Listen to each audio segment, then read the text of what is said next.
Jali. Om Swastiastu. Sebelum kita memulai pelajaran PPKN hari ini, marilah kita berdoa agar apa yang kita pelajari hari ini dapat berguna bagi kehidupan kita semua. Berdoa dimulai.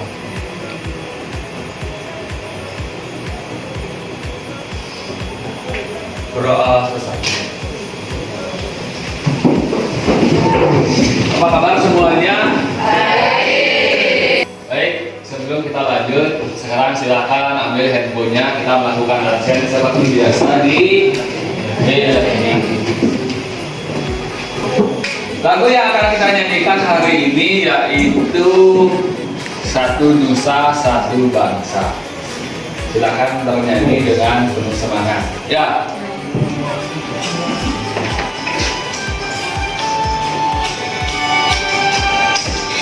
Satu nusa, satu bangsa, satu bahasa kita. Untuk melatih fokus seperti biasa, kita akan melaksanakan yang namanya ice breaking. Ice breakingnya kembali tepuk, tapi tepuk 1, tepuk 2, tepuk 3, tepuk 2. Tepuk 3, tepuk 3, 1. Nah, sementara sudah fokus. Ulangi sekali lagi. 1.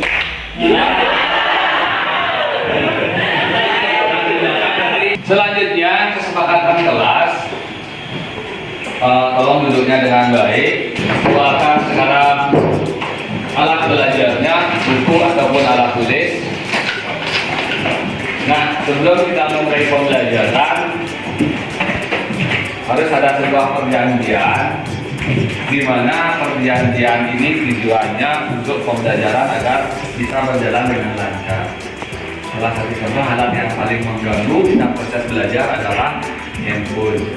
Ketika tidak ada instruksi dari Bapak untuk mengambil handphone, tolong jangan mengambil handphone. Dilarang untuk ngobrol dengan teman ketika proses penjelasan materi. Kalau diskusi beda cerita lagi. Bisa dipahami? Bisa. Nah, minggu lalu kita sudah membahas materi yaitu kasus pelanggaran hak dan pengingkaran. Kira-kira faktor internal itu apa? Siapa yang bisa? Silakan angkat tangan. Silakan Dewayu. Faktor internal itu adalah faktor yang di dalam, yaitu sifat egois dan sikap tidak toleran. Sikap egois dan sikap tidak toleran atau tidak memiliki sifat yang toleran. Nah, yang nomor 2 tadi Bapak sebutkan adalah faktor eksternal. Siapa yang bisa? Silakan. Banyak yang bisa. Ya, yang jawab 1 Dion. Faktor eksternal adalah ketidaktegasan aparat penegak hukum dan penyalahgunaan kekuasaan. Nah, ada 2 ya yang berasal dari luar kita. Yang pertama apa tadi? Ketidaktegasan aparat penegak hukum serta penyalahgunaan faktor dari luar. Tepuk tangan untuk Desa dan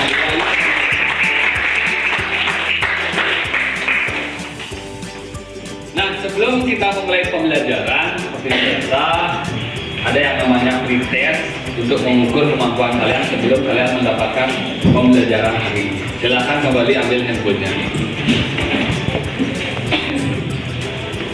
Pretest sudah Bapak share di e-learning. Kembali kalian buka e-learningnya.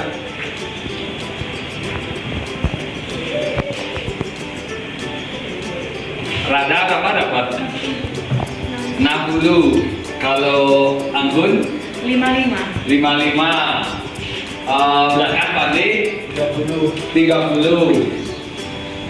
Kalau Wahyu 50. Baik, untuk materi yang akan kita bahas hari ini yaitu penanganan pelanggaran hak dan pengingkaran kewajiban warga negara. Kompetensi dasar kita menganalisis nilai Pancasila terkait dengan kasus pelanggaran hak dan pengingkaran kewajiban warga negara dalam kehidupan berbangsa dan bernegara.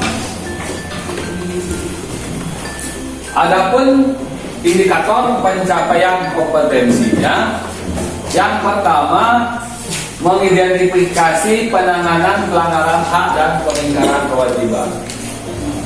Metode pembelajaran kita hari ini kembali menggunakan metode problem based learning. Nah, sekarang ada 5 bidang pembelajaran. Yang pertama menunjukkan perilaku orang beriman dan jujur terkait penanganan pelanggaran hak dan pengingkaran kewajiban. Penanganan pelanggaran hak. Nah, kalau sakit kita katakan lebih baik mengobati atau mencegah. Mencegah ya. Nah, sekarang juga sama. Ya, bagaimana cara kita mencegah yang namanya pelanggaran hak dan pengingkaran kewajiban? Kalau kita sudah tahu itu perbuatan yang salah, tolong jangan dilakukan. Yang berhubungan dengan pelanggaran hak terhadap hak orang yang lainnya. Upaya pencegahan. Nah, selanjutnya upaya apa sih yang harus kita lakukan untuk mencegah terjadinya pelanggaran hak dan pengingkaran kewajiban? Yang pertama, meningkatkan supremasi hukum. Siapa yang memang benar-benar bersalah, dia harus dikenakan sanksi sesuai dengan perbuatan mereka. Yang terjadi di negara kita, yang salah tidak dikenakan dengan sanksi sesuai dengan perbuatan mereka. Betul enggak? Nah, jadi kita harus benar-benar menegakkan supremasi hukum. Jangan yang tidak salah dikenakan hukuman. Siapa yang betul-betul bersalah, dia harus dihukum sesuai dengan perbuatan yang mereka lakukan. Selanjutnya, mengoptimalkan peran lembaga negara. Nah, upaya apa yang dilakukan untuk mencegah terjadinya pelanggaran hak dan kewajiban? Upaya yang dilakukan. Ada yang bisa menjawab?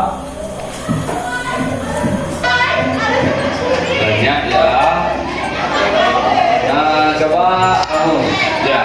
Baik, beberapa upaya yang dapat dilakukan untuk mencegah pelanggaran hak dan pengingkaran kewajiban warga negara, yaitu meningkatkan supremasi hukum, kemudian mengoptimalkan peran lembaga negara seperti KPK dan yang lainnya, kemudian menyebar luasan prinsip kesadaran bela negara, kemudian meningkatkan kualitas pelayanan publik, dan yang terakhir itu sinergi TNI dan Polri. Ya. Untuk sekarang, silakan kalian mencari tombolnya masing-masing. Seperti biasa, silakan sekarang akses LKPD-nya. LKPD sudah Bapak share di e-learning. Jadi masalah sudah tersedia di sana. Apa yang harus kalian kerjakan sudah dijelaskan di dalam LKPD.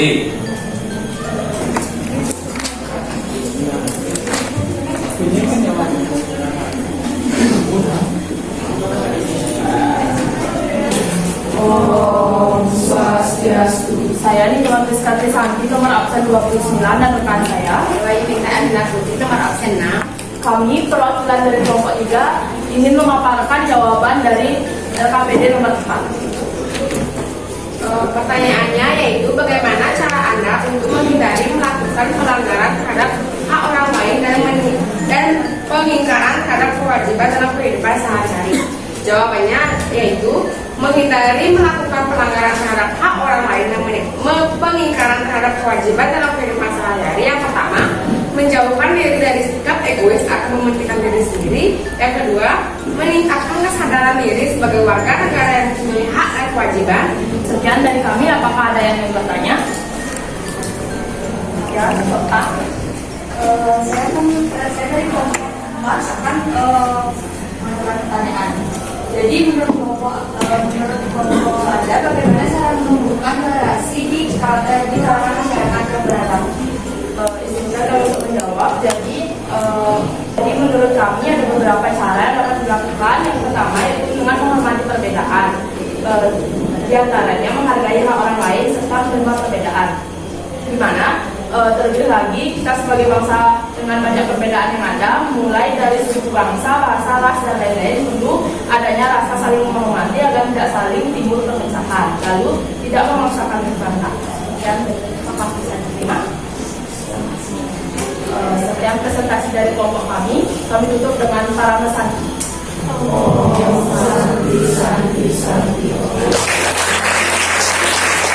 Apa manfaat yang dapat kalian rasakan setelah melewati proses pembelajaran hari ini? Silakan berdiri.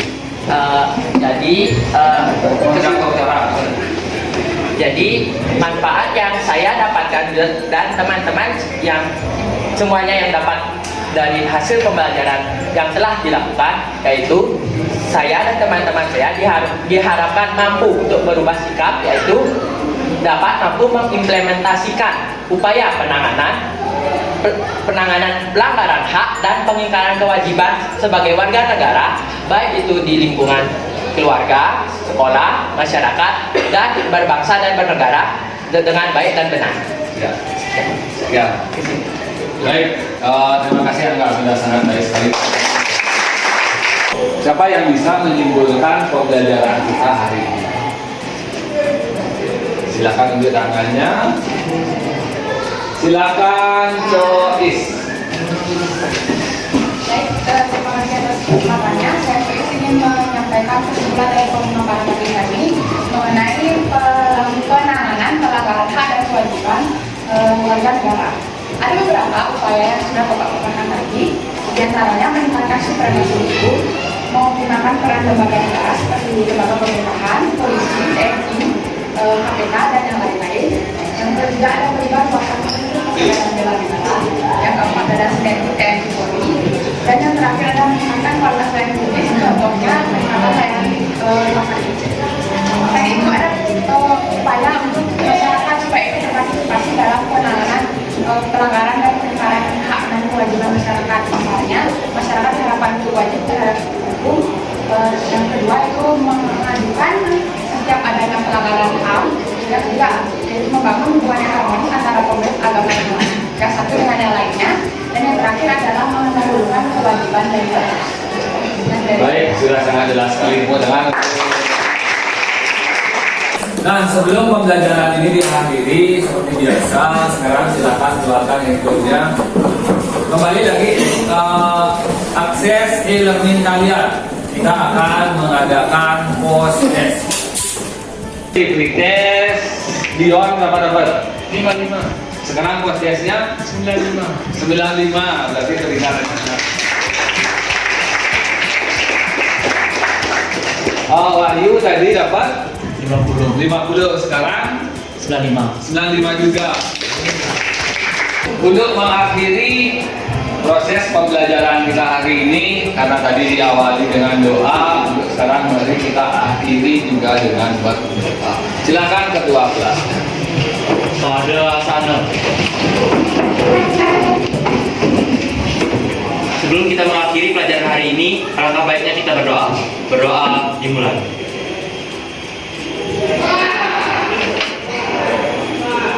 Berdoa selesai. Parama Santi. Om Santi Santi Santi Om. Terima kasih anak-anak. Terima kasih, Pak.